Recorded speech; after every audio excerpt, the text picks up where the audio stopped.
Ça va. C'est direct. Alors, le Talmud, Shabbat, DAF 19a, Talmud en français.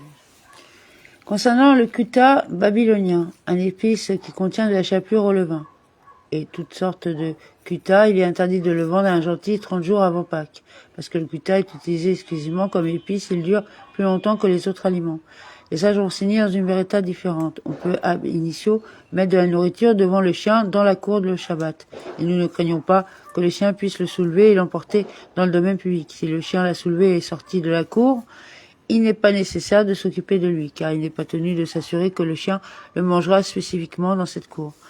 Sur une autre note similaire, la Beretta poursuit. On peut déposer la nourriture devant les gentils, devant la cour le jour du Shabbat. Si le gentil le soulevait et sortait, il n'était pas nécessaire de s'occuper de lui.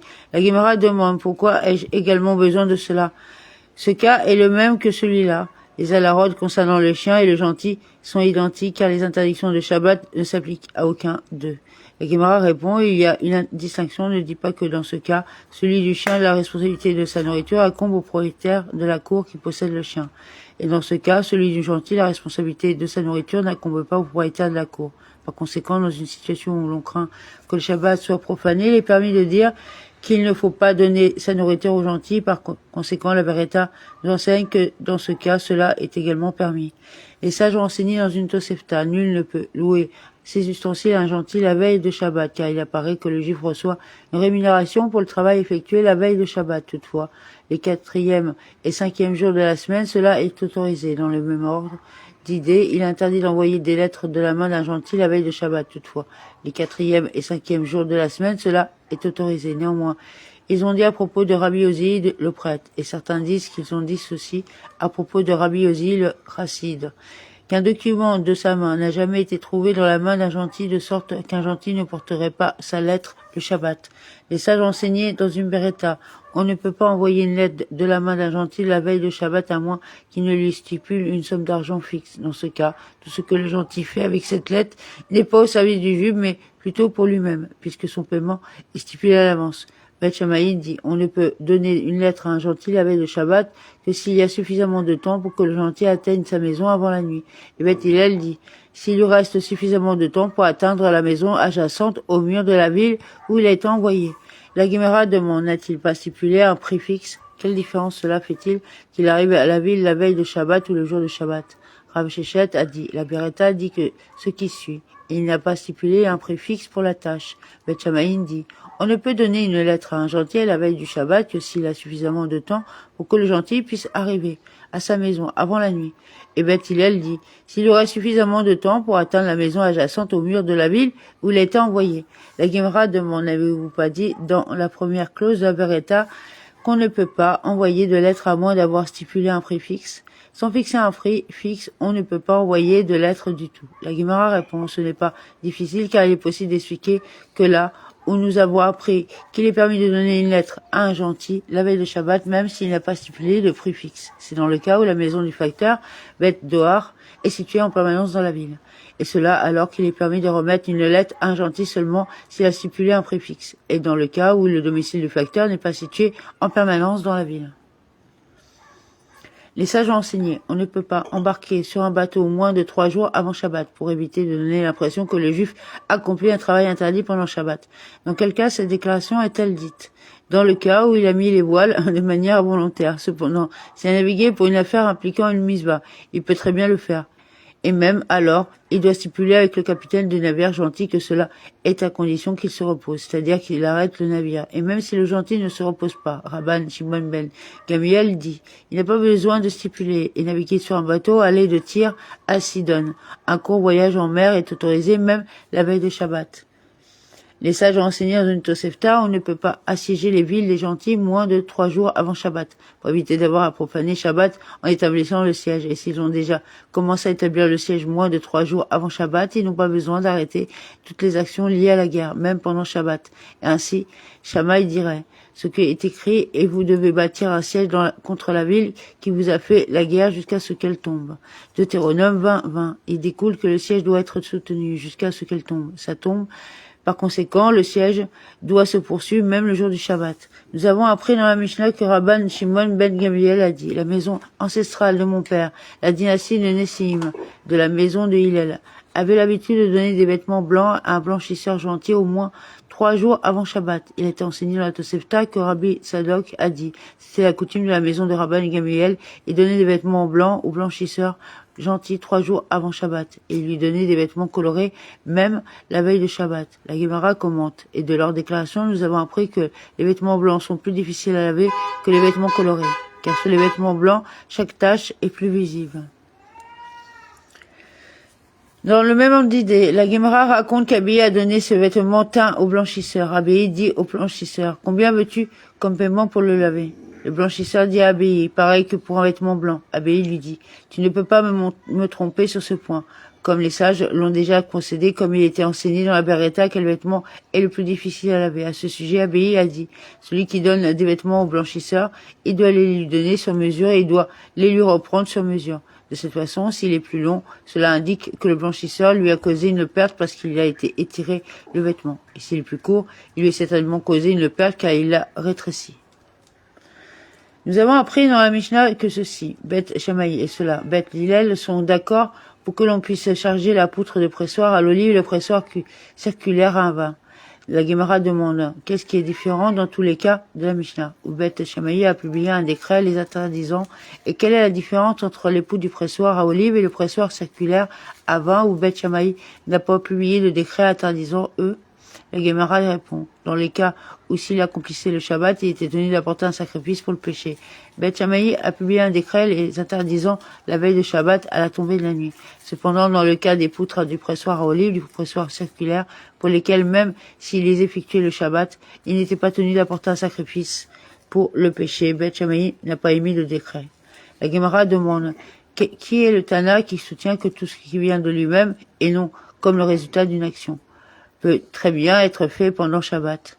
Rabbi Josi ben Hanina a dit: c'est l'opinion de Rabbi Ishmael, comme nous l'avons appris dans une Mishnah, concernant l'ail et le raisin non mûr, et les tiges de blé qui a été écrasées alors qu'il faisait encore jour.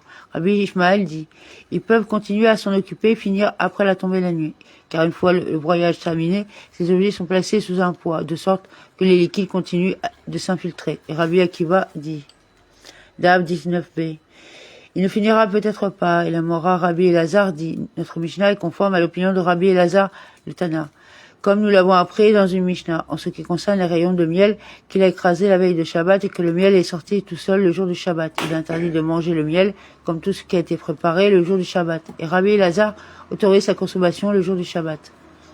La Gemara demandait: Rabbi Yosi bar Hanina, pour quelle raison n'a-t-il pas dit conformément à l'explication de Rabbi Elazar? Apparemment, l'explication de Rabbi Elazar dans la Mishnah est plus précise. La Gemara répond: Rabbi Yosi aurait pu vous dire que là, dans le cas des rayons de miel, c'est de la nourriture dès le début et c'est de la nourriture à la fin, car le miel est considéré comme de la nourriture. Par conséquent, il n'y avait aucune extraction du liquide des aliments. Cependant, ici, dans tous les cas de la Mishnah, dès le début, ils étaient de la nourriture et maintenant, ils sont devenus liquides. Et c'est la définition du pressage. Et Rabbi Elazar aurait pu vous dire, en réponse à cette affirmation, nous avons entendu dire que Rabbi Elazar autorisait également les olives et les raisins, comme lorsque Rab Oshaya de Néa est venu. Il est venu et a apporté avec lui une beretta dans laquelle il était enseigné. Les olives et les raisins qu'il a écrasés la veille de Shabbat et les liquides se sont infiltrés de même. Les liquides sont interdits. Rabbi Elazar et Rabbi Shimon autorisent ces liquides. La Gemara répond que Rabbi Yosi bar Rabbi Hanina ne connaissait pas cette beretta. D'un autre côté, la Gemara demande à Rabbi Elazar quelle est la raison pour laquelle il n'y a pas dit, conformément à l'explication de Rabbi Yosi bar Hanina, que notre Mishnah est conforme à l'opinion de Rabbi Ishmael. La Gemara répond: Rabbi Elazar aurait pu vous dire, n'a-t-il pas été dit que Rabba bar Hanina a dit que Rabbi Yohanan a dit? Ici, il s'agit d'articles qui manquent de broyage, c'est-à-dire lorsque l'ail et les raisins non mûrs n'étaient pas moulus. Même s'il n'y a pas de pilon, tout le monde s'accorde sur le fait qu'il est interdit de les placer de manière à ce que leur liquide sorte tout seul, tout seul le jour du Shabbat. Le cas où il n'était pas d'accord est celui où il était déjà complètement broyé, mais il ne manquait encore un matériellement supplémentaire. Et ces cas, notre Mishnah, sont également considérés comme s'il manquait du broyage. La Gemara raconte que le rabbin Yossi bar Hanina a rendu une décision pratique conformément à l'opinion du rabbin Ismaël et a permis une personne de finir de s'occuper d'eux-mêmes après la tombée de la nuit. Puisque la Gemara a soulevé des questions liées au pressoir à olives, elle cite d'autres sujets connexes.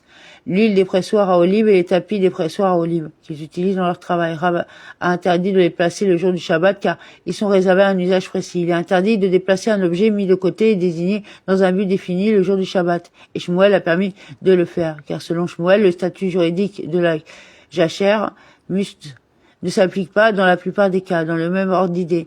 Ils étaient en désaccord sur les nattes utilisées pour couvrir les marchandises transportées sur un navire. Rav a interdit de les utiliser car elles sont mises de côté. Shmuel a autorisé leur utilisation. De même, Rav Naman a dit une chèvre élevée par son lait, une brebis élevée pour tondre sa laine, une poule élevée pour ses œufs et des bœufs utilisés pour labourer, tout étant destinés à des fins autres que l'alimentation, comme ainsi que les dates utilisées pour le commerce. Dans tous ces cas, je pense, dans tous ces raves, il a été interdit de les utiliser pour se nourrir ou de les abattre même lors d'une fête en raison de l'interdiction de la mise de côté. La raison en est que pendant la journée avant Shabbat, il n'avait pas l'intention de les manger, mais les réservait à un autre usage. Et Shmuel a dit, ils sont autorisés car à son avis, il n'y a aucune interdiction de mettre de côté. La Gemara commente qu'ils ne sont pas d'accord dans le différent entre le Ta'anim, Rabbi Yehuda et Rabbi Shimon concernant la question de Mutz. La Gemara raconte, il y avait cet étudiant qui a rendu un jugement dans la ville de Arta d'Erzi, selon lequel les objets mis de côté sont autorisés conformément à l'avis du rabbin Shimon et Rav Amnuna l'a excommunié. La Gemara demande, ne considérons-nous pas que la Lara est conforme à l'opinion de Rabbi Shimon? Pourquoi alors Rav Amnuna l'a-t-il excommunié? La Gemara répond, cet incident s'est produit à la place de Rav et l'étudiant n'aurait pas dû faire cela. Même si la décision acceptée est indulgente, la ville était sous la juridiction du Rav, et la décision publique de l'étudiant, contrairement à l'opinion du Rav, était une démonstration flagrante de manque de respect. Par ailleurs, la Gemara raconte une histoire impliquant ces deux étudiants. L'un sauverait d'un incendie avec un navire et l'autre secourrait avec 4 ou 5 navires, car il est permis de sauver ses biens d'un navire, car il est permis de sauver ses biens d'un incendie le jour du Shabbat. Ils ne sont pas d'accord sur la question de savoir s'il est préférable de transporter un seul navire et de faire plusieurs allers-retours, ou de transporter plusieurs navires et de faire moins de allers-retours. Ils ne sont pas d'accord sur la même question qui a fait l'objet de différents entre Rababa, Zabda et Rav Huna ailleurs. Mishnah. Cette Mishnah énumère les actions qui ne peuvent être accomplies la veille de Shabbat que si le travail interdit est totalement ou en grande partie terminé alors qu'il est encore jour. On peut rôtir de la viande, un oignon ou un œuf que s'il reste suffisamment de temps pour qu'il puisse être rôti pendant qu'il fait encore jour. On peut placer la pâte à cuire pour faire du pain au four que la veille du Shabbat à la tombée de la nuit. On peut placer un gâteau sur les braises que s'il a suffisamment de temps que pour la surface de ce gâteau ou de ce pain forme une croûte pendant qu'il fait encore jour.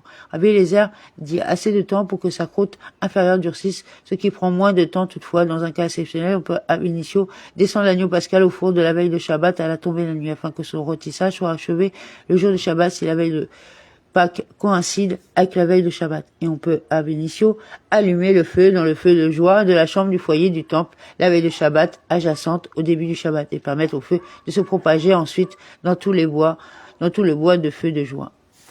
Amen. Donc on continuera le 20 à demain. Merci pour l'écoute, de partager un like et voilà. Merci.